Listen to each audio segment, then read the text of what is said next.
Antes de arrancar con el práctico 8, dudas del práctico 7 que les hayan quedado, o dudas en general.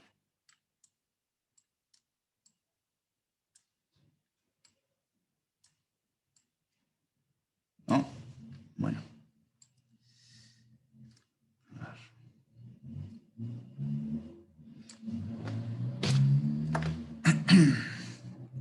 Bien, práctico 8.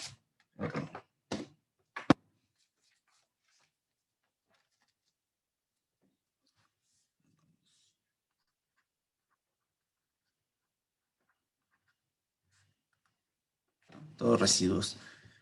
Bueno, primero, ¿qué es un residuo? Si quieren, medio que lo metemos en el teorema, cuando les comento el teorema. Porque se puede enunciar el teorema sin decir que es un residuo, simplemente escribiendo quién es, ¿no? Yo creo que hasta está hecho así en las notas, ¿no? Después van a ver que la palabra residuo tiene sentido para lo que es, ¿no? Antes del teorema, una definición. Hasta ahora hablamos de funciones holomorfas, funciones enteras. Las funciones enteras son funciones que son holomorfas en todo el plano, ¿no? Bueno, y ahora vamos a empezar a estudiar, y a terminar, cortito, funciones meromorfas. Una función meromorfa es una función que es holomorfa, salvo en un conjunto finito de puntos que son polos. Es eso nomás, ¿no? Es decir,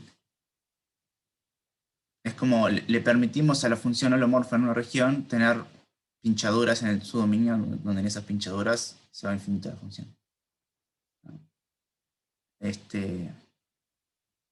Entonces, F es meromorfa en una región omega, en los complejos, si es holomorfa sobre un conjunto finito de polos.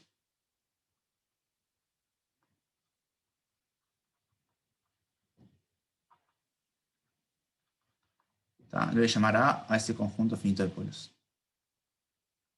Donde A es un conjunto finito de polos. En particular, A puede ser el conjunto vacío, es decir, una función holomorfa es meromorfa. Ejemplos, bueno, ya desde el práctico 2 ya empezamos a trabajar con ejemplos, que son las transformaciones de medios, ¿sí? Las transformaciones de medios son holomorfas en todos los puntos, salvo en el que se va al infinito, ¿no? Que ese es el único polo. Entonces las funciones de medios son el primer ejemplo de meromorfas. Y en general todo cociente de polinomios entra en esa categoría, ¿sí? Si tiene un cociente de polinomios, eso es holomorfo en todos los lugares, salvo donde se anula el denominador, ¿no? Y donde se anula el denominador, ¿no? Si tienen los polinomios, digamos, reducidos, o sea, no se repiten raíces arriba y abajo, donde se anula abajo son polos. Entonces, teorema de los residuos, ¿no? Trabaja con funciones meromorfas.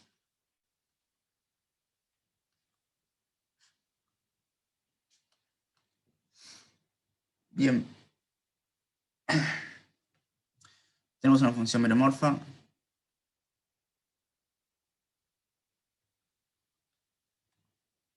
Acá.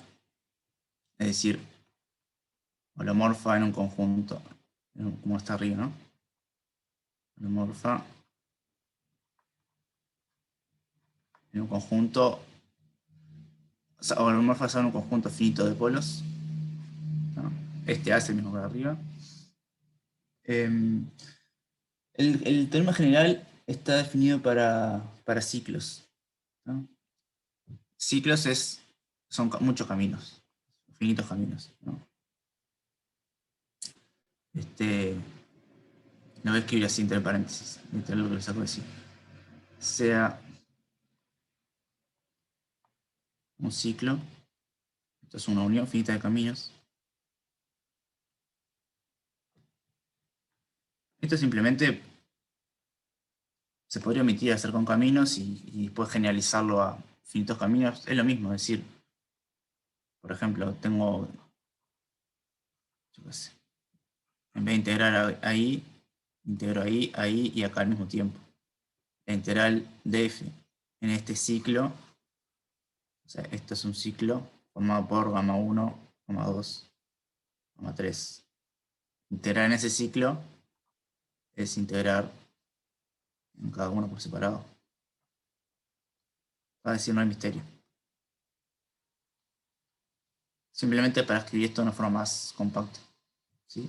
O sea, es lo mismo decir infinitos caminos, ¿no? Entonces tenemos un ciclo, o sea, infinitos caminos, donde ese ciclo no toca ningún polo, ¿sí? Y no solo no toca ningún polo, sino que no le da vueltas a cosas que no estén en el dominio. Ahora explico eso, ¿no?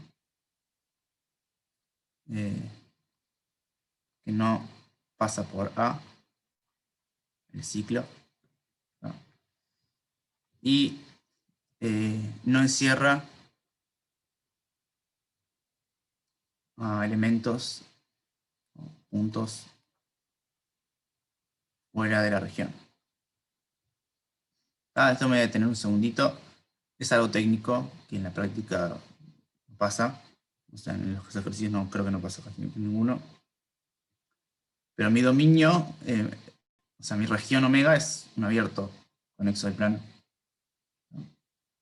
En particular puede tener agujeros. Es decir, por ejemplo, ese es un dominio simplemente conexo, ¿no? Pero acá le hago un agujero, ¿sí? Es decir, imagínense que mi omega es esto. Y por ahí tengo los polos. Este dibujo en un ratito lo borro, pero simplemente para verificar eso. Esos son los polos, por ejemplo. Bueno, ¿qué son los caminos? Los caminos que estoy permitiendo son los caminos que no hagan esto. Ese camino verde, si se fijan, encierra a alguien que está fuera de la región omega. Es decir, acá hay un punto que está fuera de la región omega y es encerrado por una curva. Eso no queremos. Dicho de otra forma, queremos que las curvas no encierren agujeros del dominio. Es decir, las curvas que queremos son curvas que vivan acá adentro. O sea, curvas de este estilo. Curvas que hagan cualquier cosa, pero que no encierren las cosas afuera, ¿no? Esto se formaliza, o sea, con homotopías o como el teórico pasado hablaban de no homólogas a cero, ¿no? No entra en eso, pero la idea principal es esta, ¿no? ¿Cómo se formaliza el no encerrar punto? Bueno, que el índice de la curva en cualquier punto de afuera sea cero. Es eso. Recuerden que el índice me cuenta cuántas vueltas le doy los puntos. O sea, entonces, para todo gamma acá, el índice de gamma en un punto z es igual a 0 para todo z que esté afuera de esto. Es eso, formalmente. Bien. Ese es el contexto, entonces, ¿sí? ¿Qué dice el teorema de residuos? Básicamente nos dice cuánto es la integral de f en cualquier curva, en el ciclo este. ¿No? Entonces, la integral de f en el ciclo, esto por las dudas, como le dije, es la suma de la f, o sea, voy a borrar esto ahora para no ocupar espacio, pero esto es esto. Uno más. Donde gamma 1, gamma n son las curvitas que forman el ciclo, ¿no? ¿Sí? Lo expreso así con el ciclo porque como están las notas. Para mí es un poco más incómodo. Voy a hacer una curva nomás y ya está. Bueno, esto es igual a, bien, la sumatoria de los polos. O sea, voy a sumar en los polos.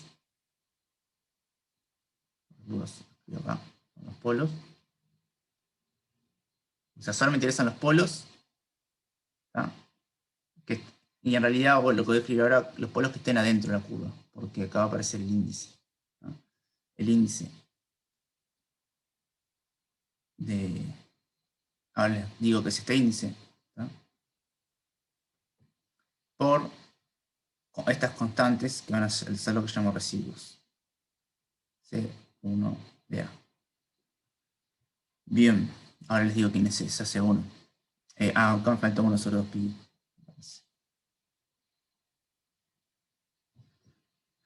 Bien. ¿Qué es este? ¿Qué es esto? Ya les digo, pero primero vamos a ver esto, ¿no? Índice de un ciclo en el punto es la suma de los índices de las curvas. ¿Sabes? De nuevo. O sea,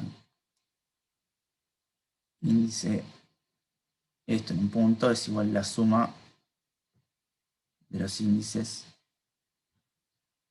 con todas las curvas que están en el ciclo.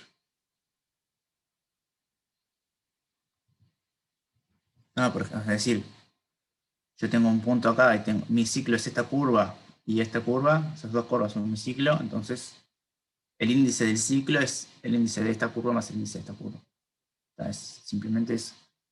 De hecho, se puede hacer todo con curvas y queda por lo menos más lindo. Bien, en particular, si el A está fuera del interior de todas las curvas del ciclo, o sea, fuera del interior de todas las curvas, ¿no?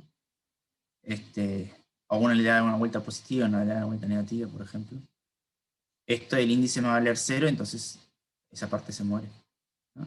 ¿Y quién es C1 de A? Bueno, es el desarrollo, o sea, se agarra el desarrollo de Laurent de F en el polo, y C1 es el A-1, por decirlo de alguna forma, el desarrollo. ¿Sí? C1 es, entonces, es el término, la constante, si quieren, que acompaña el término 1 sobre z menos a en el desarrollo de Laurent.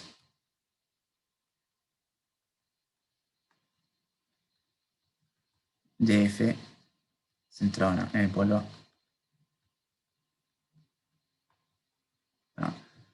Les recuerdo quién era esto. ¿Sí? Recuerden que si me centro en A, que es un polo de orden M, si quieren, ¿no? Entonces, no sé si recuerdan el teorema que lo trabajamos en el práctico 7, teníamos que F de Z menos estas cosas. Voy a poner una acá mejor.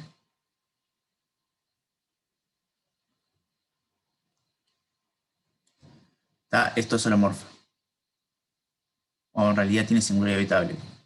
Estoy siendo un poquito informal ahí, pero la singularidad que tiene, si le saco esta parte fea, es holomorfa, que esto es lo mismo que escribir a F así, ¿no? Evidentemente podemos escribir a la función F como el desarrollo de potencia de esto más esta parte fea. Es decir, así. Z menos a la M más C sub 1 sobre Z menos A más A sub 0 más A sub 1 por Z menos A más, etc. ¿No? Esta sería la de desarrollo de toda la vida. ¿No? Esta es la parte no holomorfa y esta es la parte holomorfa, así que el residuo es el coeficiente que aparece acá. Este es el residuo.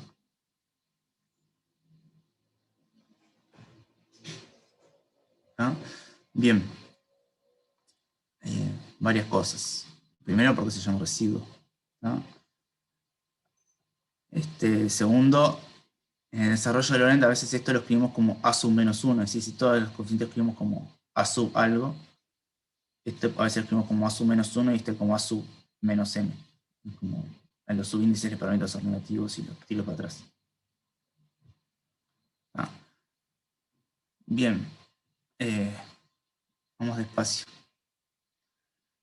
Primero, un dibujito lo que nos está diciendo el teorema. Me interesa que se entienda bien. Tengo mi región omega. Omega.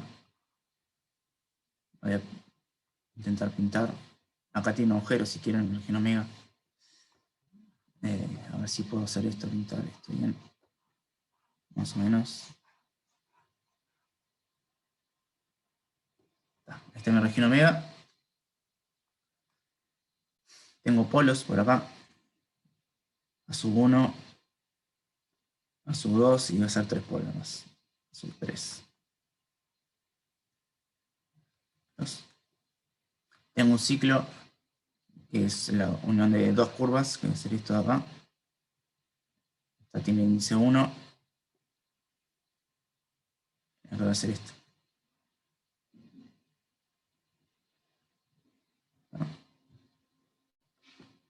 Esta es gamma 2. Que tiene índice 2. En A sub 2. ¿No? Entonces lo que hago de lo que estoy diciendo, de lo que dice el teorema, es que integrar f en esas dos curvas, en la unión de esas dos curvas, es lo mismo que calcular los residuos, o sea, y los índices de estas curvas acá. Es lo mismo, me refiero a lo mismo mediante esa fórmula. Es decir, se tiene que 1 sobre 2 pi i por la integral de f en gamma 1. Son así.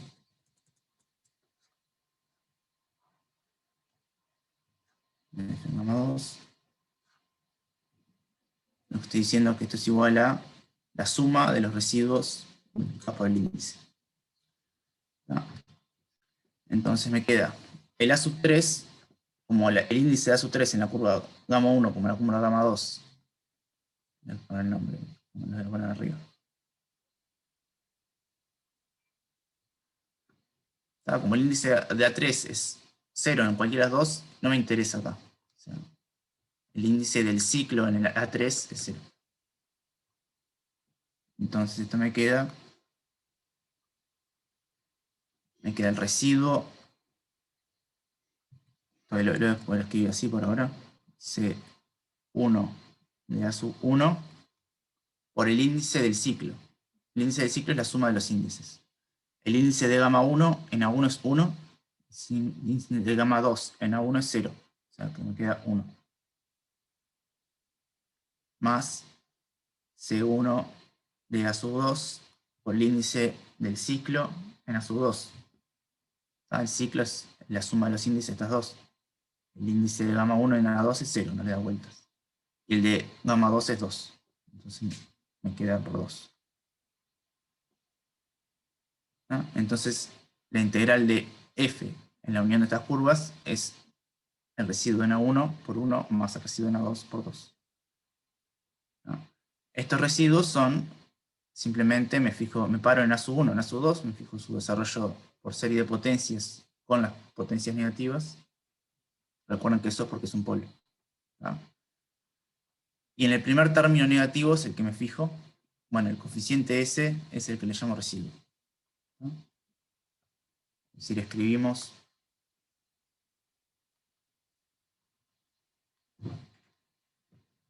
C1 de A para F como, lo vamos a empezar a escribir así, residuo de F en A. ¿No? El residuo es eso entonces, es el coeficiente que aparece con la parte negativa de Z menos A. ¿Sí? Bien, ¿por qué es el que me interesa? ¿No? Es decir, hoy el teorema termina acá, ¿no? Acá termina el teorema. Acá estoy simplemente escupiendo más interpretaciones. ¿No? ¿Por qué solo me interesa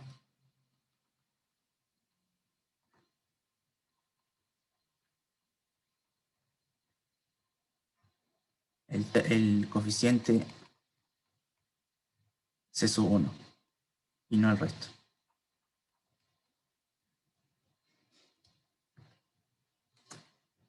¿Se lo pensaron eso o se dan cuenta por qué? Imagínense, estamos en este caso. Tienen también en plano complejo, tienen Z0 un polo. Y la curva gamma es un disquito, si quieren.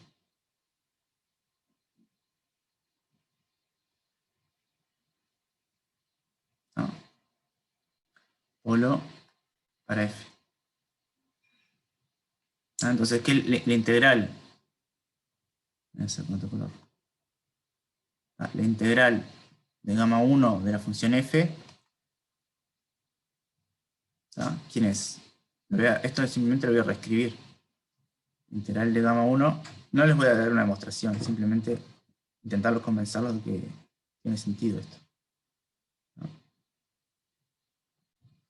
Bien, ahora lo que voy a hacer es escribir a f acá, adentro de esto, como su serie de potencias con la parte negativa. Es decir, z es un polo, o sea, si z0 polo de orden m, a f lo voy a escribir como su serie de potencias, o sea, su desarrollo de Lorentz, con las partes negativas del polo, centrada en el polo. Entonces esto me queda, obvio, esto vale si gamma 1 está dentro del radio de convergencia, etc. Vamos a suponer que eso es así. Y acá me quedaría entonces C sub m sobre z menos a menos z0, perdón,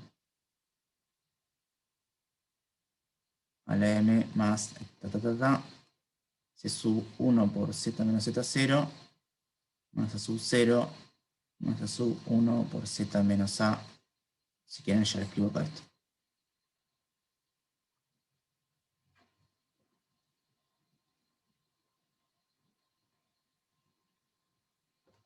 ¿Sí?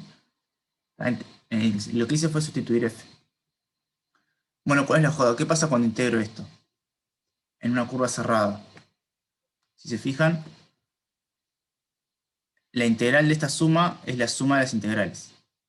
¿Sí? Si quieren vamos a hacer ese otro paso. Es igual a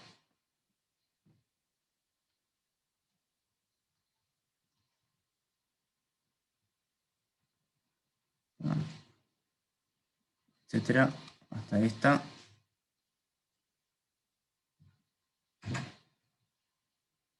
Más esta integral.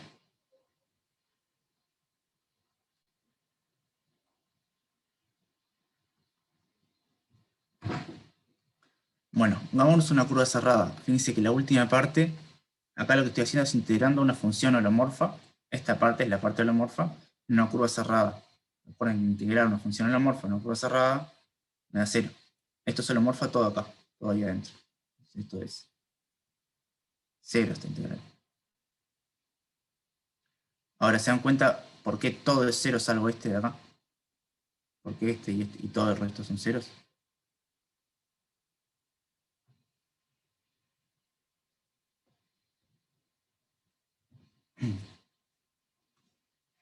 No sé si me están siguiendo. O sea, vamos, si terminamos con esto, ya por lo menos voy a intentar convencerlos de que el residuo se llama residuo porque es lo que queda a la hora de integrar. Si yo integro una función, lo que me queda es el residuo, que es justamente el C1 ese. ¿No? ¿No se dan cuenta por qué esto es 0? Bueno, la gracia es que todas, salvo esta, todo el resto tienen primitivas. ¿Sí? Es decir, esto es la derivada de alguien. Entonces tienen regla de Barrow. Si tienen regla de Barrow, en cualquier curva cerrada integran 0. ¿Sí? O sea, derivada de alguien que sea holomorfa en todo esto. ¿No? Por lo tanto, todas estas son 0 por regla de Barrow. Ya que todas estas admiten una primitiva. No es así con esto. ¿No? Entonces, esto me queda exactamente, el C1 lo voy a sacar para afuera, y me queda 1 sobre Z menos Z0 en gamma 1. Y esto que está acá es el índice, por 2pi. Por eso yo voy a agregar 1 sobre 2pi ahí afuera todo el tiempo. Porque esto es igual a C1 por 2pi por el índice de gamma 1 en Z0, que como yo lo escribí ahí, en este caso es 1. O sea, C1 por 2 pi. Dicho de otra forma, si yo pongo K1 sobre 2pi, la integral de f en esta curvita gamma 1 me da C1, es el residuo. Lo que queda de integrar una f. El resto se va a 0. Por eso a la hora de integrar, solo me importa quién es el residuo. Y el teorema es esto un poquito más general. Es decir, me agarro muchos caminos, me fijo en cada uno de esos caminos, cerquita su serie de potencias, me fijo en curvitas que están muy cerca de ellos, etc. Y hago estas mismas cuentas. ¿No? Pero por esto se llama residuos, porque es lo que queda. ¿Sí? ¿No? Es lo que queda al integrar f. Por eso le decimos residuo.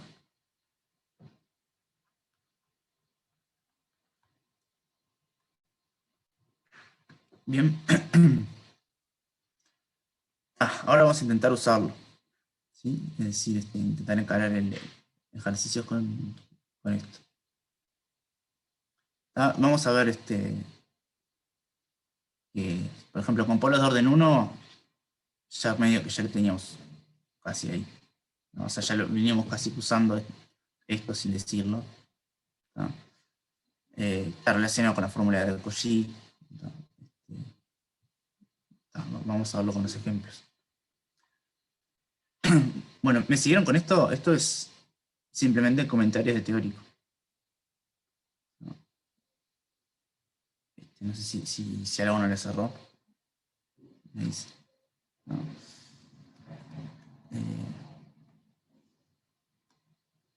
Bien, ejercicios. Vamos a arrancar. Ejercicio 1.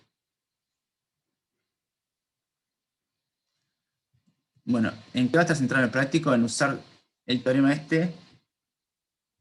para calcular integrales que no podemos integrar en los reales. Esto sé que tiene tiene toda una historia. O sea, digo, como ustedes saben, los complejos medio que, entre comillas, se inventaron para resolver ecuaciones. Básicamente es eso. O sea, ecuaciones que no tenían soluciones en los reales, tenían soluciones en otros lados, son los complejos, bla, bla, bla, etc. Y bueno, esto de irse a un mundo más grande para resolver ecuaciones, no solo sirve para ecuaciones, sirve para un montón de cosas. Por ejemplo, resolver integrales. Entonces, la idea de este práctico es intentar resolver integrales en los reales, pasando esta integral a una integral compleja, resolver los complejos, y ahí relacionarla con la real, de alguna forma. ¿No? Entonces, a lo largo del práctico vamos a resolver integrales, creo que todas son impropias, en R usando complejos. Y el ejercicio 1 es así. El ejercicio 1, ya les digo exactamente quién es. Función z cuadrado más 2. O sea, la parte C es lo que les estoy diciendo. Primero vamos a calcular los polos. Sea f de z igual a, tengo que explicar acá, z cuadrado más 2 sobre z cuadrado más 3, perdón, más 9 por z cuadrado más 4. Esa es mi función, es una función meromorfa. Todo cociente de polinomios es meromorfo. La primera parte es calcular los polos y calcular, o sea, encontrar los polos y calcular los residuos en los polos. ¿Sí?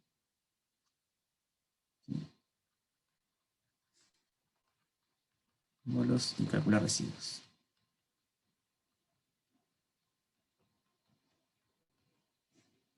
¿Tá? Los polos son los lugares donde explota la función. ¿Tá? Ojo que yo, por ejemplo, puedo escribir, no sé, algo acá, si lo escribo como, si lo desarrollo como producto de este tipo de funciones, z menos alfa 1, y yo lo desarrollo en la parte de arriba, también tengo un z menos 1 arriba. Si bien el denominador acá se anula, arriba también, de hecho se cancelan y no es un polo. O sea, tengan cuidado con eso. Es decir, buscamos lugares donde se anule el denominador y no se anule el numerador. Es decir, queremos escribir esto de una forma irreducible. No podemos tachar arriba y abajo. En este caso se cumple, ¿sí? Porque esto, fíjense qué es esto. Entonces, z. Bueno, las raíces de arriba son más o menos raíz de 2 por i. ¿No? No lo voy a escribir porque no las necesito ahora, pero fíjense que los de abajo no son esas. Abajo me queda z menos 3i. Vamos a escribirlo así más largo. Z menos 3i por z más 3i, la descomposición de la primera parte. Y la descomposición de la segunda parte, z menos 2i por z más 2i.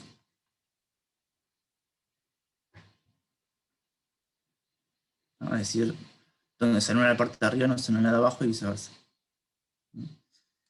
Bien, entonces los polos es justamente donde se anula el denominador. Entonces los polos son 3i, menos 3i, 2i, menos 2i.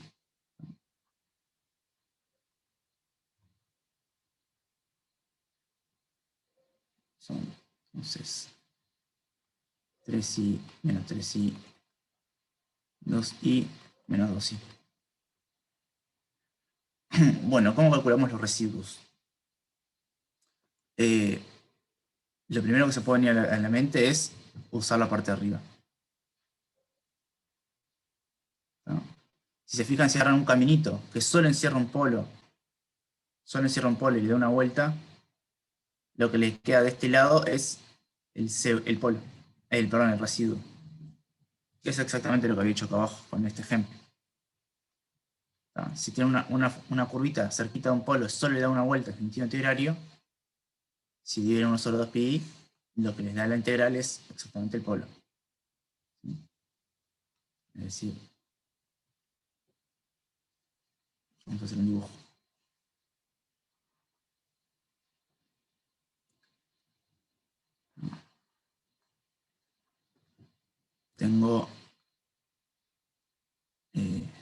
Los tengo todos en el eje imaginario, ¿no? Tengo por acá 2i, acá 3i, acá menos 2i, y por acá menos 3i. Bien, si yo quiero calcular un polo, ¿no? Un residuo acá, un camino es agarrarme una curvita acá. Gamma 1, si quiero. Quiero calcular el polo ahí. Y yo integro la función f acá, me va a dar exactamente el residuo de f acá. ¿No? ¿Por qué? Porque la f ahí, o sea, si yo me restringo a lo que está dentro y un poquito afuera de la curvita que dibujé, la función es todo lo morfa salvo entre sí. Es decir, como los otros polos los dejé afuera, si yo me restringo a un dominio que sea adentro de ese dominio, el único lugar donde la función no es holomorfa es este de 3i. Es el único polo en este dominio. Por eso si yo hago una curvita lo suficientemente chica, consigo calcular el polo. ¿No? Vamos a ver que después hay otro camino que es un poco más general. Pero lo que voy es que esto ya lo pueden hacer de antes, si se fijan. Si tomamos gamma 1, curva,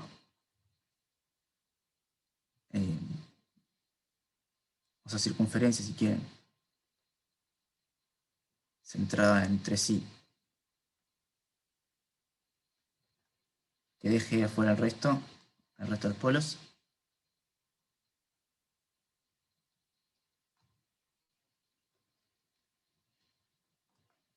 ¿Está? Y el índice de gamma 1 entre sí es igual a 1, es decir, doy una vuelta antihoraria, ¿no? Entonces, 1 sobre 2pi por integral de f, en gamma 1, es exactamente el residuo de f entre sí. ¿No?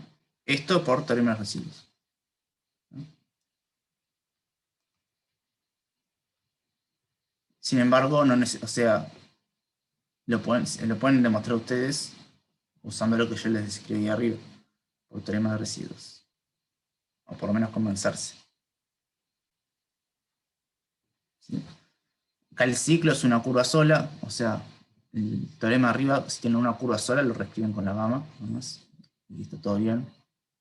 Tengo solo una curva, tengo mi función, si quieren, mi región ahora es algo un poquito más grande que gamma 1, el único polo es 3i, ¿no?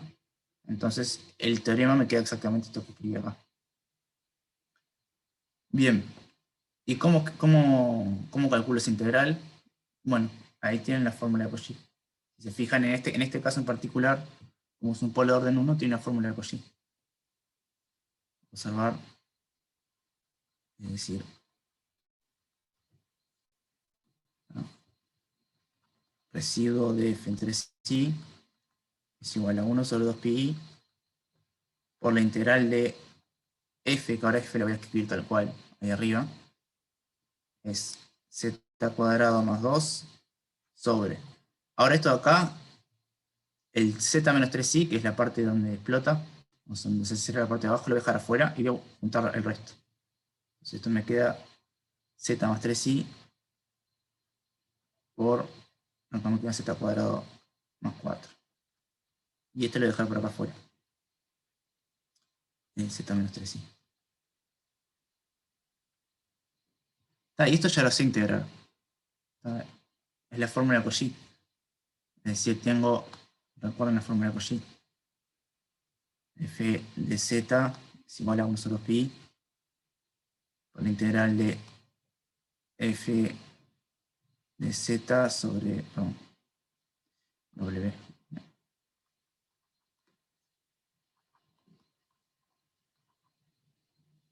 ¿Se acuerdan de esta fórmula de Cauchy?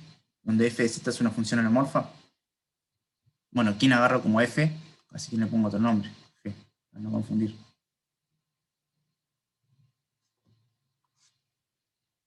¿Ah? Acá, esto de acá, esto está en verde. En la región un poquito más grande que la que encierra gamma 1, esto es holomorfo.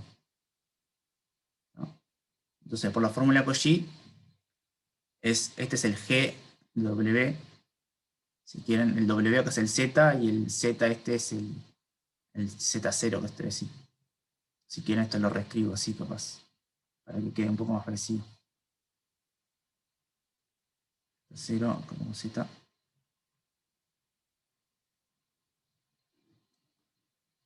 Para que quede un poco la notación más similar. Este de acá vendría a ser mi G de Z. Este vendría a ser el Z menos Z0. Entonces todo esto va a ser igual a esto evaluado en el Z0. Esto es igual a esto verde, que voy a llamar G de Z. Es igual a G en evaluado entre sí. ¿No? O sea, me queda 3i al cuadrado, o sea, menos 9, más 2, sobre 6i de i, por menos 9 más 4, o sea, menos 5. Me queda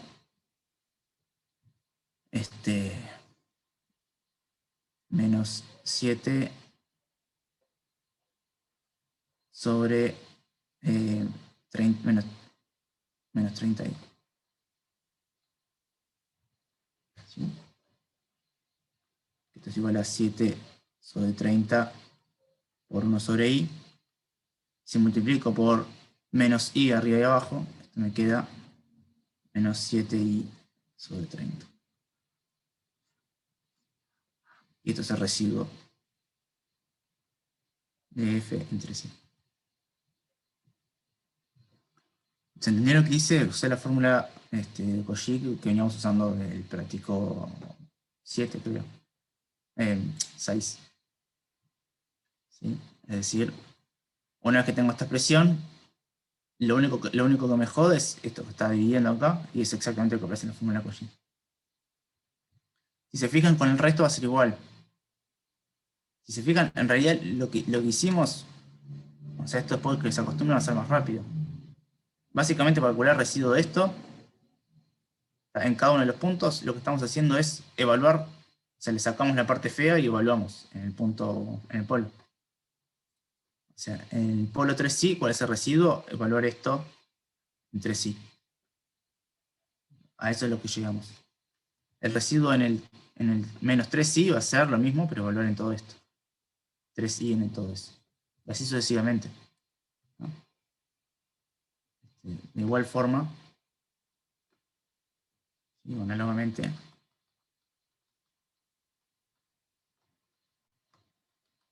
tenemos que el residuo de f en menos 3i va a ser igual a, lo voy a escribir así, a ver si me entienden, ¿no? Z cuadrado más 2 sobre z menos 3i por z cuadrado más 4, evaluado, estas rayas de evaluado en menos 3i.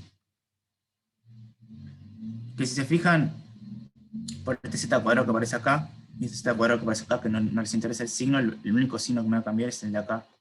Me va a quedar menos 6i en vez de lugar 6i, o sea, me va a quedar lo mismo. Después lo verifican ustedes, pero sin el menos. Me va a quedar 7i sobre 30. ¿No? Y así calculan el resto. Residuo de f en 2i le va a quedar, evaluar todo, salvo la parte fea, en 2i. Se les queda z cuadrado más 9, y acá les queda z en más 2i, evaluado en menos 2i. Que esto les queda, yo tengo por acá escrito, un i sobre 10. Hay que usar la cuenta nomás. Sobre 10. Y el residuo de f en menos 2i es esto. De nuevo lo mismo.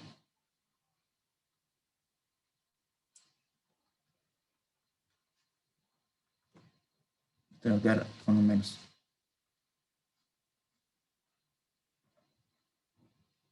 Entonces, esos son los residuos. Recuerden, los residuos es el coeficiente del desarrollo de Laurent que queda con la parte de 1 sobre z menos algo, o sea, con la potencia menos 1. Esos coeficientes van a ser estos, el desarrollo de Laurent. En realidad no necesito pasar por integrales. Si se fijan, para el desarrollo de Laurent no necesito pasar por integrales. Este es un camino, ¿no? ¿A qué voy con este camino? Que después, o sea, si entendieron esto, después no van a tener que ir a la integral. Simplemente tienen una función así con polos simples abajo. ¿No? Una función con polos simples abajo, simplemente para calcular los residuos lo que tienen que hacer es evaluar la función en la parte donde no está el polo. ¿Sí? Saco el polo de abajo y evalúo en el polo. Ahí tengo residuos, ¿no? Esa es una forma muy rápida de calcular los residuos, ¿no? En estos casos. Pregunta, ¿qué pasa en el caso donde tenga polos de orden más grande? Por ejemplo, si acá tuviera al cuadrado. Entonces ahí el menos 2 sí sería un polo de orden 2. ¿No? Si quieren generalizar el mismo camino que hicimos recién, se puede. Simplemente, por ejemplo, si acá tenían, por ejemplo, en el menos 3i, si acá tienen un cuadrado, acá les iba a aparecer un cuadrado, ¿no? Y esto acá lo pueden relacionar con la fórmula Cauchy para derivadas, si quieren. Y hacen lo mismo. La fórmula Cauchy para derivadas es poner un primo acá poner un elevado al cuadrado, y en el caso de la derivada creo que no quedará más. Después hay que dividir por factoriales, ¿no? si tengo derivadas de orden más grande. ¿Está? Y así en general, si tengo a la 3, pongo acá un 3 y acá tengo que dividir sobre 2 factorial, creo, si no me recuerdo, y de nuevo lo mismo. ¿Está? Pueden hacer el mismo razonamiento. Sin embargo, hay una forma de, llegan a lo mismo, pero si quieren capaz que es un poco más visual, de cómo expresar el residuo sin ir necesariamente a las integrales, ¿no? Que voy a eso un poquito ahora, ¿no? Y después de eso pasamos a las posiciones y después volvemos, ¿no? Observar lo siguiente, ¿no? Acá terminaría la parte A, así que recordemos todos los residuos, ¿no? Observar que, ¿no? Si A es un polo de orden M para F, ¿sí? Entonces, esto ya lo vimos, Z menos A a la M por F es holomorfo, ¿sí?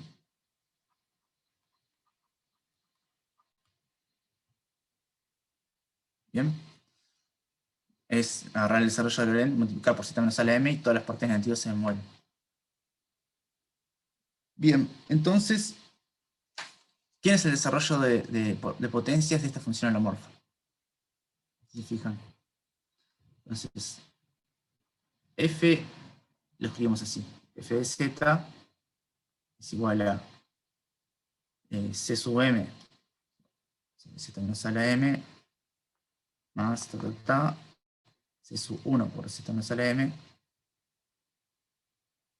¿no? Más la parte holomorfa.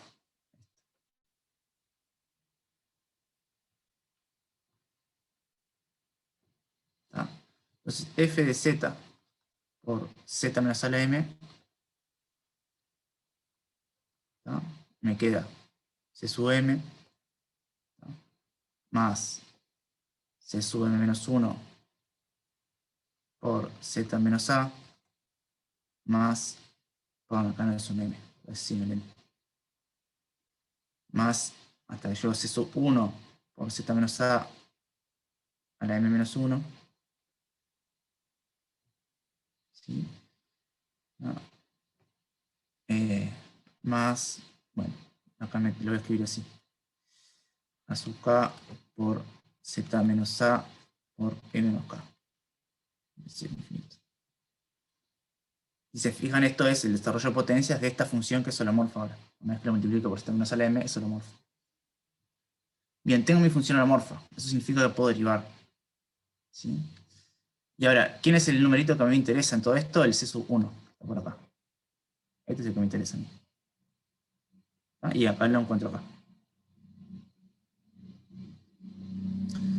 Entonces, ¿cómo yo consigo el C sub 1 si tengo esta función holomorfa? ¿Tá? Recuerden que los coeficientes de la serie de potencias están relacionados con la derivada. Justamente este C sub 1 de acá es, vean lo que está escrito acá, si yo derivo M menos 1 veces, me voy a sacar de arriba este bicho de acá y me va a quedar solo C sub 1. Entonces, si yo le llamo G de Z a esto, si yo le llamo G de Z a eso, entonces si yo derivo, ¿tá?, a G M menos 1 veces, ¿tá?, y evalúo en el polo, ¿tá? Recuerden, yo derivo M menos 1 veces, o sea, el primer derivada de esto, bajo un M menos 1, ¿tá? Entonces, si quieren vamos más lento. Entonces, G' de Z, este se muere, me queda C menos 1, ¿tá?, por la derivada de esto, que es 1, más, cuando llega acá, la derivada de esto me queda C sub 1 por este M menos 1 baja, y me queda Z menos A a la M menos 2, etc. Y acá, de nuevo, derivo, me queda baja la m más k, y queda z menos a la m más k menos 1. Ser infinito. K de 1 infinito. No de ser infinito. Etc. Esa es la derivada. Si se fijan, esto va disminuyendo y van bajando los exponentes. ¿No? Si yo derivo m-1 veces, ¿tá? Y evalúo en el a,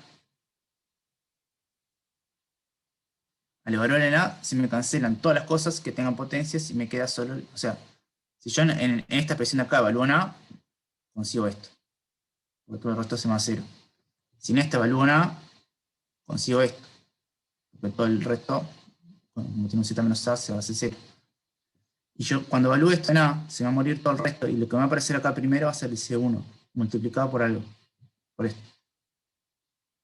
Me va a dar C1 por m-1, baja m-2, baja m-3, bajan todos. Entonces baja, me queda m-1 factorial. Y listo, acá tenemos una ecuación, ¿no? Para el residuo. C1 lo puedo escribir como la derivada m-1 en a dividido por m-1 factorial. Es la misma fórmula que la que hubieran llegado con la fórmula de Cauchy para derivadas. Recuerden, ¿quién es esta g? Es dejar el homórfico a la f. Es decir, multiplicarlo por z menos a a la orden del polo. ¿No? Una vez que le hacen el homórfico a la f, ahora la derivan m-1 veces hasta llegar al c1. Les va a quedar algo que molesta, que es el m-1 factorial. Bueno, lo dividen y tienen el c1. ¿No? Entonces, esta es una fórmula para residuo, donde no, si fijan, no metí integrales en ningún lugar. ¿No? En particular, m es el orden del polo. Cuando el orden del polo es 1, acá no estoy derivando ninguna vez, porque me quedan derivada 0 décimos, o sea, no derivo. En particular, si el orden del polo es m igual a 1,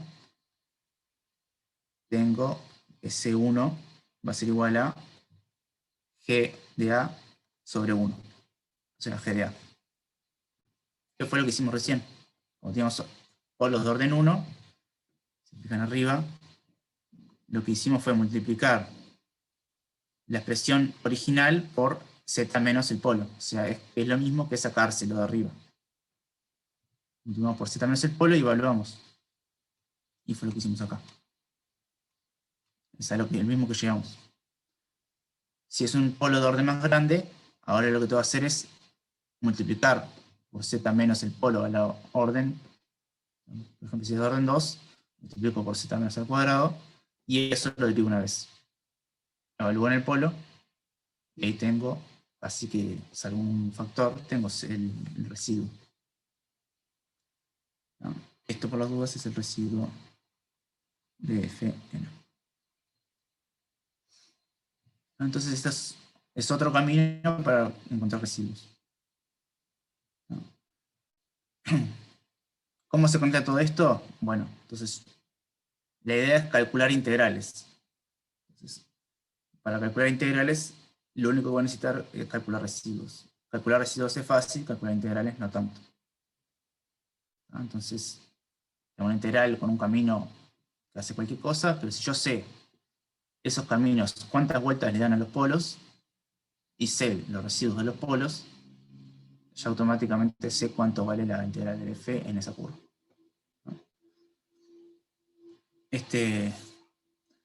Vamos a ver esto después cómo se relaciona con integrar algo real, pero como adelanto, o sea, ya lo van a hacer ahora, en realidad las exposiciones, ¿no?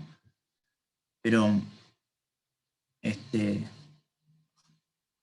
básicamente los reales están dentro del plano, ¿sí? Están acá. Entonces, si yo tengo una función real y la estoy integrando acá, esa función real a veces la puedo extender a los complejos, ¿sí? le defino esa función extendida a los complejos, ¿tá? Y ahora en vez de integrar acá, integro, por ejemplo, en esta curva. O, por ejemplo, no sé, en esta. La integro en esa curva. ¿Cuál es la gracia? En que yo, si encierro los polos, sé cuál es la integral de esa curva, ¿no? Y la integral de esta curva es la integral de esta, de abajo, que es la original que yo quiero integrar, más esta otra. Entonces, si yo sé calcular esta otra de acá arriba y la cerrada, puedo calcular cuál es esto de acá abajo, ¿no? Por lo general, lo complicado es saber cuánto vale en el pedazo de curva que agregas la integral, ¿no? Y por lo general lo que hacemos es un trabajo con el lema de formación de curvas o algo similar. Vemos que, por ejemplo, si queremos calcular una impropia, es esto infinito, ¿no? Entonces vamos agrandando esto, por ejemplo, con cosas así. O circunferencias. Entonces vamos a escribir nuestra integral en función de los residuos y una integral en donde la función vale muy chiquito, por ejemplo, entonces esto capaz que tiende a 0, se vuelve despreciable, entonces al final del día lo único que cuenta es la integral de la parte real, que es lo que quería calcular en un principio, y gano, ¿no? Después voy a hacer mucho más énfasis en esto y con más detalles, ¿no? Pero lo van a ver ahora, los que no lo vieron, un poquito con los ejercicios que van a presentar, ¿sí? Así que esto es solo la parte A del ejercicio 1. Es muy rápida, yo lo hice muy lenta, ¿no? Antes de seguir con eso, quiero pasar a las exposiciones, así les parece. Yo tengo una Eh, pregunta antes de ¿Sí? pasar a las exposiciones. Eh, Todo esto vale para polos, o sea, si yo tengo, por ejemplo, la singularidad esencial, No, no, ahí no, no, no no puedo vale. calcular un residuo y solo vale para polos. Sí, porque hacen cualquier cosa, además que fíjate con este razonamiento, ¿no? Bueno, en realidad ese razonamiento no te explica nada, pero justamente una función cerca de la singularidad esencial hace algo horrible, entonces no tenemos control a priori de lo que hace. Pensá el E a la 1 sobre Z, ¿no? El 1 sobre Z cerca del 0 manda disquitos chiquitos en todo el plano complejo casi, ¿tá? Entonces no tenemos un control. O sea, nosotros tenemos control. Básicamente estamos basando nuestra teoría en que sabemos integrar esto,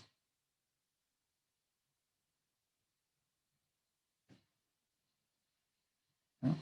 O sea, nuestra teoría es que sabemos integrar eso. En realidad lo que sabemos integrar es esto, ¿no? Después esto es el índice, después supimos integrar esto, con la Cauchy, y después supimos integrar esto, ¿no? Que es la fórmula derivada de Cauchy, ¿no? Y estamos basando todo en eso, donde esta f de acá es holomorfa, ¿no? Si querés, al principio esto es holomorfa. Y yo nunca voy a poder llevarlo a este formato con algo holomorfo. Porque si querés lo que estoy diciendo es esto, f de z, y trabajando con estas funciones, básicamente. Después lo vamos a ver bien, pero yo quiero integrar f. Integrar f es como integrar esto. O sea, multiplicar arriba y abajo. Y ahora esto, si se vuelve holomorfo, tengo una fórmula de Cauchy. Si no se vuelve holomorfo, porque tenía un polo más grande, entonces hago esto. De acá, o la m. Y ahí tengo la fórmula de Cauchy. Pero si es una singularidad esencial, yo le voy multiplicando por esto, lo voy aumentando y nunca tengo algo holomorfo. O sea, la singularidad esencial. O sea, yo quiero integrar esto. Este es mi objetivo, integrar esto. El tema de residuo lo que te dice, bueno, multiplicar por z menos a la m, esto se vuelve holomorfo, pero como lo multiplicaste, dividilo.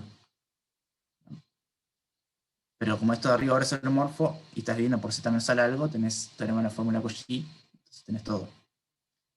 Pero no lo conseguís con singularidades esenciales porque por más que multipliques por un z menos a la m, nunca vas a volver esto de acá arriba holomorfo.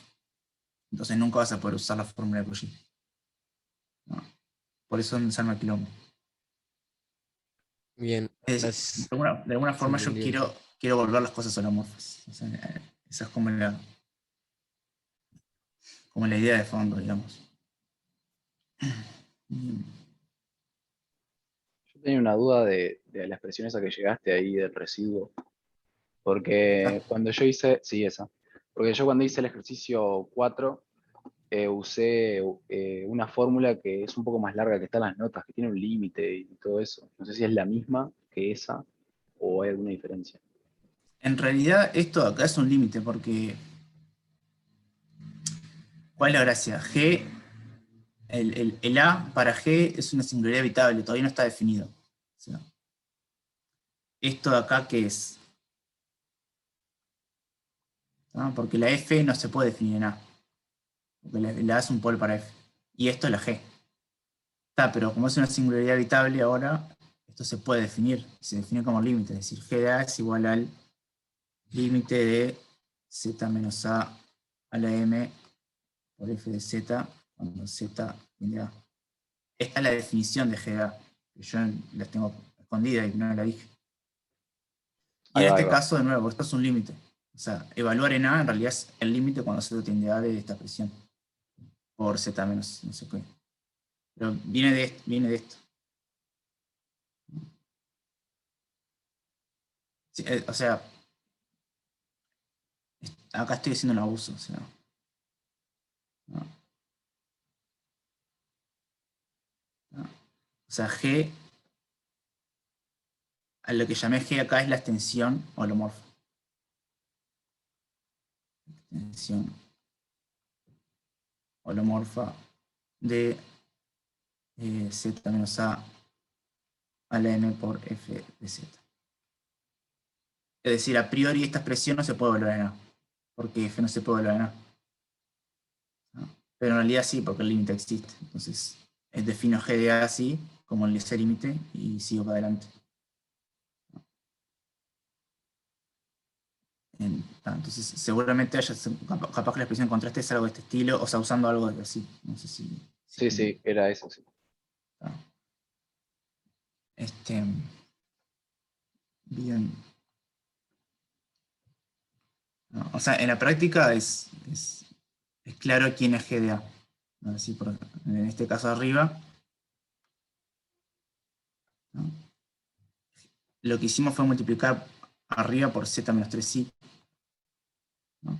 Y evalué en A.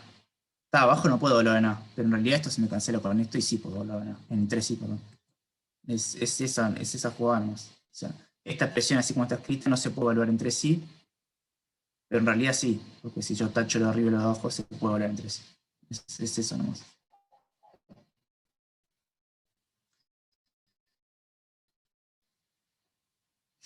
¿Más dudas? Yo no sé si de nuevo capaz que nos trancamos un poquito más.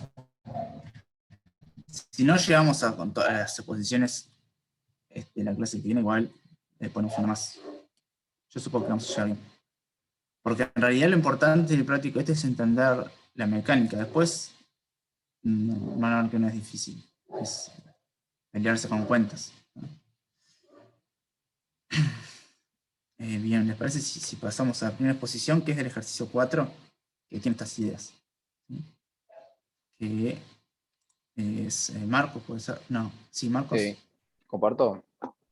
Sí, espera que dejo yo de compartir. Listo. Cuando quieras. Ahí se ve. Sí. Primero había puesto esto de la definición de meromorfa, de función meromorfa y del teorema de los residuos, que ya lo explicó Fabio. En la letra dice CAS sub R de T, R por E a la IT con T entre 0 y pi sobre 2, y gamma la curva S sub R, compuesta con los segmentos de 0 a R y de RI a 0, orientada en sentido antihorario. Sería esto que está acá, donde a esta es la que le llama S sub R. En la parte A pide calcular la integral en esa curva gamma de E a la I Z sobre 1 más Z a la 4. Primero considero esta función E a la I Z sobre 1 más Z a la 4 y calculo los polos, que son las raíces cuartas de menos 1. que me quedan todas estas que están acá. Luego el único polo que está en el interior de la curva gamma es el primero, e a la pi sobre 4. Y por el teorema de los residuos se tiene que, entonces, esa integral de f de z es 2pi por el residuo de a la pi sobre 4. Entonces, como todos los polos son simples, la expresión para calcular queda esta, que era la que estábamos hablando recién. Y está reemplazándolo, queda todo esto medio feo, en donde en esta última igualdad usé el L'Hopital. Por eso acá el 1 más z a la 4 queda como 4 por z a la 3. Este sería el residuo, y luego para terminar de calcular la integral es el residuo por 2pi, que queda todo esto. Quizás se podía simplificar, pero lo llamé alfa para simplificar. Después la parte B pide probar que el módulo de a la iz es menor o igual a 1 para todo z en el primer cuadrante, y deducir que el límite de r tendiendo a infinito de la integral de s sub r de i a la z de e a la iz cuadrado sobre 1 más z a la 4 es 0. Para esto tome z como x más y por y. Entonces, está simplemente reemplazando el z por eso. El módulo de esto me queda e a la menos y, y como y pertenece al primer cuadrante es mayor a 0, y por lo tanto e a la menos i es menor o igual que 1. O sea, si piensan en la función e a la menos i, es corta en 1 y después de ahí empieza a decrecer y siempre queda menor o igual a 1, tiende a 0.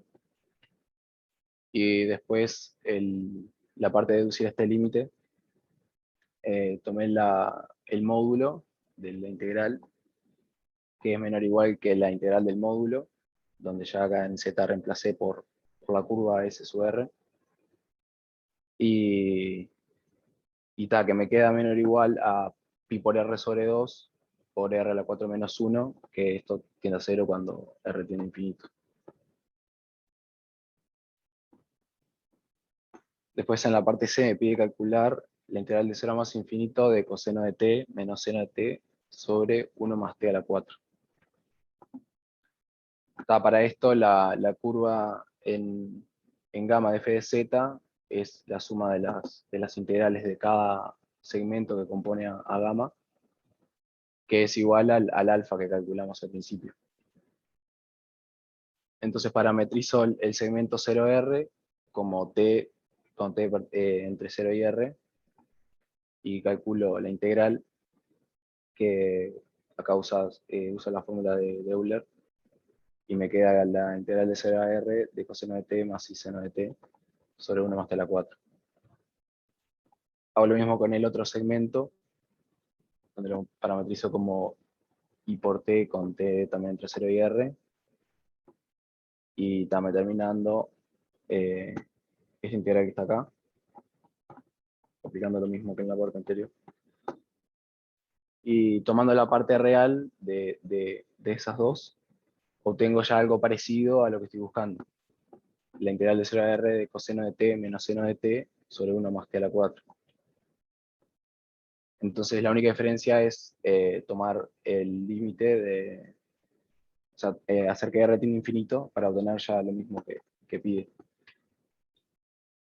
Entonces, si yo tomo la parte real del límite de r tendiendo a infinito de la integral de gamma de la función, obtengo lo mismo que, o sea, es esto mismo que está acá, que me queda entonces la parte real de 2pi por el residuo de a la pi sobre 4, que en realidad es la parte real de lo que llamé alfa en el principio. ¿Qué tal? Lo llamé así porque si no quedaba muy feo. Y recordad que en la parte B se probó que el límite de r tiene infinito en la curva S sub r de f de z da 0, y es por eso que acá no lo consideré como como la suma de los segmentos que componen a gamma, no lo tomo en cuenta porque como al final tengo que hacer el límite de R teniendo infinito, eso da 0, entonces no suma nada, y solo me quedo con los segmentos de 0 a R y de R y a 0. Y está. No sé, yo no veo chat ni nada. Buenísimo. Bien, para recapitular, capaz que anda el dibujito al principio de todo, que es lo que, para engancharlo con lo último que hiciste. O sea, vos tenías una expresión que era la IZ sobre algo, bueno, Z a la 4, creo. Sí. ¿No? Y como el objetivo principal es la parte C, calcular una integral impropia en los reales de 0 más infinito, digamos, que era algo con cosinos y senos. Lo primero es que recuerden que la e a la iz, o sea, o a la i x con x real, son cosenos de x más i seno x. Es decir, los cosenos y senos están escondidos en la exponencial compleja, para empezar. Por eso hay una relación. Y después, básicamente lo que vamos a hacer es, o lo que haces vos, es en el dibujito ese que tenés ahí abajo, te interesa solo la curva que va de 0 a infinito, o sea, la parte real de esa curva, la parte con coordenadas reales. Entonces, vos al final del día lo que vas a hacer es primero ver que si yo empiezo a agrandar el R, ese cuarto de circunferencia se empieza a agrandar, y la SR, la curva esa, si bien la curva es cada vez más grande, la función es cada vez más chica. ¿Tá? Entonces ahí es como una competencia de, bien, si bien estoy integrando en un camino más largo, la función cada vez vale menos. ¿Tá? Y ahí se puede probar que si la función va a 0 medianamente rápido, ¿tá? Entonces por más que el segmento, la curva sea grande, la integral de f en esa curva grande igual va a 0. Es lo que probás analíticamente, digamos, haciendo la cuenta. Esas desigualdades después. Es decir, que si el R es muy grande, la integral de la función f en S sub R es muy chica. En particular, si hago el R tender a infinito, eso tiende a 0. Entonces, si hago tender el R infinito, es como que al final ya estoy integrando o sea, si en la curva entera, si el R es muy grande, lo que está diciendo es que la integral en esa curva grande es casi lo mismo que integrar en los dos segmentos, el real y el imaginario. ¿No? Y vos querés ver al final del día el de abajo. ¿No? Pero lo que haces al final es ver que como que lo podés despejar de alguna forma, es decir, que la parte de abajo es la parte real de la integral completa. Dicho de otra forma. O sea, siempre lo que vas a hacer es intentar relacionar la integral de toda la curva completa con la de la curva de abajo, que es la que querés vos. Y el ejercicio es como que te va guiando en qué mecanismos puedes usar para, sabiendo cuánto vale la curva, cuánto vale la función integrada en la curva grande, en función de saber eso, cómo puedes calcular la parte, digamos, real de esa integral. O sea, más o menos es así. Capaz que pasa un poquito para adelante. Y quiero ver si... Primero, eso de ahí, no sé si lo entendieron bien, es básicamente lo que estuvimos trabajando. ¿Sí?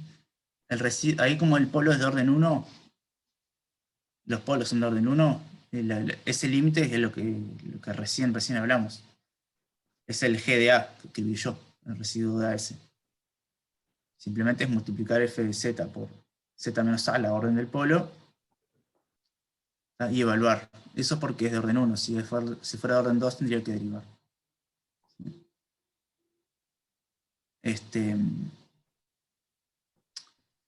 Bien. Calculaste los residuos, que es la parte A. En la parte B, creo que es la que quería parar un poquito. Acá en la parte B es la idea original, supongo yo, que capaz estaba mal en el práctico, la expresión es e a la i z, no a la z cuadrado, en realidad. Porque después en la parte, o sea, si pones el cuadrado o no es el cuadrado, es lo mismo, se muestra lo mismo. O sea, vale igual todo. Si se fijan, si saco el cuadrado de arriba, vale lo mismo. Perdón. Porque después usas e a la i z, no usas e a la i z cuadrado. Sí, eso estaba medio raro en realidad. ¿No? O sea, la prueba sale igual, es el literal que escribiste vos, ¿no? Primero, se convencen de por qué e a la i z o a la i z cuadrado, ¿no? Si quieren piensen en e a la i z. ¿Por qué está acotado por 1 el módulo? Recuerden que la exponencial lo que hace, como escribiste ahí, agarra un complejo y la parte real está asociada al módulo, y la parte imaginaria al ángulo. Básicamente es eso. Entonces, si la parte real es negativa, el módulo es e a la algo negativo, que eso es menor que 1. Y si yo multiplico un z del primer cuadrante por i, recuerden que multiplicar por i es girar 90 grados. Entonces, si giro 90 grados el primer cuadrante, voy al segundo cuadrante. El segundo cuadrante es todo con parte real negativa. Entonces, la exponencial evaluada en el segundo cuadrante siempre me va a quedar con un módulo menor o igual que 1. En las cuentas es eso que viste, ¿no? Y por último, lo que les decía yo, lo que está, no, en la parte de la cuentita esa que escribiste, que, o sea, ¿entienden todos por qué esta integral va a 0? O sea, al final del día, son cuentas, pero la idea de las cuentas es que la parte de esta integral, la parte de arriba, si quieren piensen que es un 1, porque no me molesta. Por eso la cota. Entonces, el a de la i z es como que no estuviera, ¿no? Y la parte de abajo, cuando z crece, la parte de abajo va a infinito, o sea, tengo un denominador que va a infinito, entonces todo va a 0. Y va a 0 bastante rápido.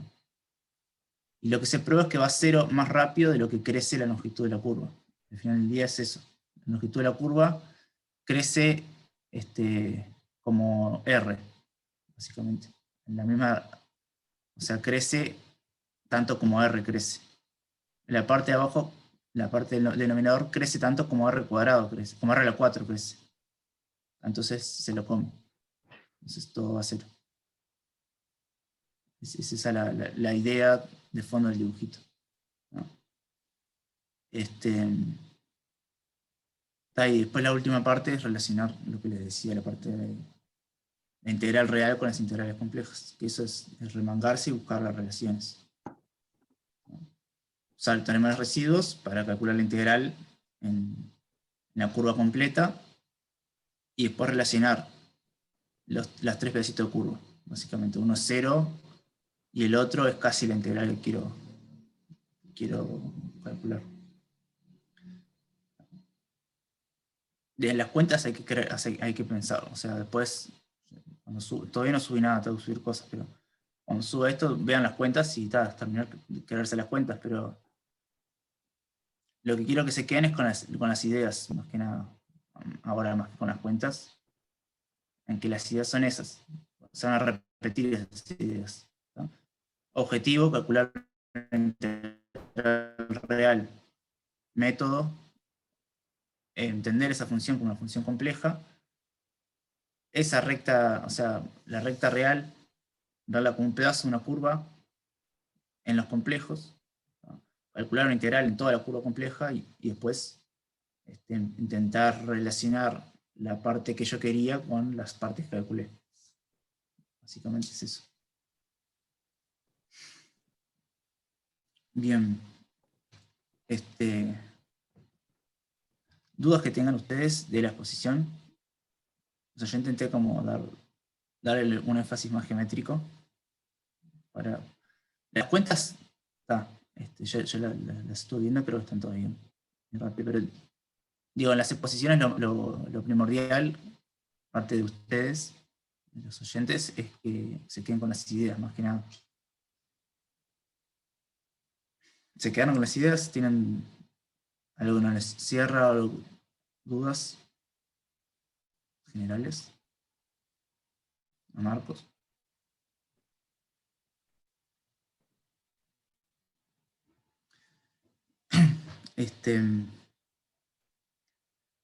Bueno, de nuevo se nos fue la clase. Espero que, Camila, que no me mates. No pasa nada, profe. Lo hago el miércoles. Está, está, Dejo de compartir entonces. sí, dale. Entonces, el miércoles sí, arrancamos la clase con Camila, ¿no? O sea, la clase que viene va a ser bastante positiva, ¿no? Después, yo creo que con los ejercicios que van a poner ustedes, va a quedar como un poquito más clara la dinámica de esto, ¿no? Aún así, hay cosas que me gustaría ver, comentar, no probar. Por ejemplo, vieron que al final del práctico hay unos lemitas, lema de formación de caminos y eso. Más que nada el primer lema. Me parece que es súper entendible. O si quieren, intenten convencerse o demostrar a ustedes que de alguna forma es lo que usó Marcos recién, como para ver que la integral en el SR, ¿sí?, tendía a cero. De alguna forma, después se las explico, pero estamos viendo que el cero, el infinito, como punto, ¿tá?, es un cero de un orden, para que se haya cero de orden 2 por lo menos. Si el infinito es un cero de orden 2, después les explico qué significa eso, que el infinito es un cero, ¿no? Entonces, si el infinito es un cero de orden 2 o más, la integral en SR se va a ir a 0. Si es de orden 1, quiere decir que hay un límite, que es un L que aparece ahí, el límite L, que está con papel a la hora de calcular el SR. Me gustaría la clase que viene, entonces, arrancar con la exposición de Camila. Les comento un poquito rápido el principio del argumento, ¿no? Pasamos a la exposición de Sofía y tenemos la exposición también de nadie más era, no me acuerdo. La última exposición, que era era de un ejercicio parcial, creo. Ya, perdón, me olvidé quién era. De vos, de Juan Pedro, eras vos, ¿no? Sí, ¿verdad? Bien, no sé. En fin, la clase que viene son esas 3 exposiciones, les comento un poquito el principio del argumento, y si me da tiempo les comento de esto de las curvas. No es algo que lo tengan que saber, me parece que pero es algo útil, y es un buen ejercicio intentar demostrar eso, o por lo menos creérselo. Bien. Bueno, son libres. Otra cosa, si están encarando el práctico y les surgen dudas, obvio, escriban o donde sea, y yo cuando pueda les respondo. ¿Está? Sí.